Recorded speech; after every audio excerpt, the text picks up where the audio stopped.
Hello, നട്ടപ്പാതിരാക്കി തട്ടുകട food കഴിക്കാനായിട്ടൊരു മോഹട്ടോ. നാട്ടിൽ വരുമ്പോൾ മാത്രമുള്ള ഒരു അസുഖമാണിത്. പൂനെയിൽ ചെല്ലുമ്പോൾ ഇങ്ങനത്തെ യാതൊരു അസുഖമില്ലെന്ന് മാത്രമല്ല, കിട്ടിയത് കഴിച്ചിട്ട് മിണ്ടാണ്ട് കിടന്ന് ഉറങ്ങും കേട്ടോ. അപ്പോൾ അങ്ങനെ നമ്മൾ ഇന്ന് വന്നിരിക്കുന്നത് കണ്ടശാങ്കടവ് പാലത്തിന് താഴെയുള്ള ബാബുവേട്ടൻ്റെ തട്ടുകടയൊക്കെയാണ് കേട്ടോ. ഇവിടെ ഭയങ്കര ഫേമസ് ആണ്, ഒരുപാട് റീൽസിലും ന്യൂസിലൊക്കെ വന്നിട്ടുള്ള ഒരു സ്പോട്ടും കൂടിയിട്ടാണ് കേട്ടോ. നമ്മളിടയ്ക്ക് ഇവിടെ വന്നിട്ട് കഴിക്കാറുണ്ട് നാട്ടിലുള്ള സമയത്ത്.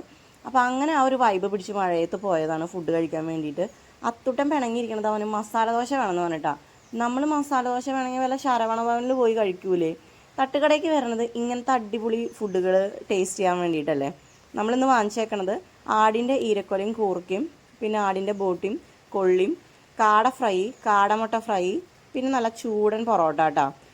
അവന് കാടമുട്ട ഫ്രൈ കൊടുത്ത് അവനെ സെറ്റാക്കിയതിന് ശേഷം ഞാൻ എൻ്റെ ഫുഡിലേക്ക് കടന്നു. പിന്നെ ഒരു ചായയും കൂടി കഴിച്ചു. ശുഭം. ചാനൽ ഇഷ്ടമായ സബ്സ്ക്രൈബ് ചെയ്യണേ.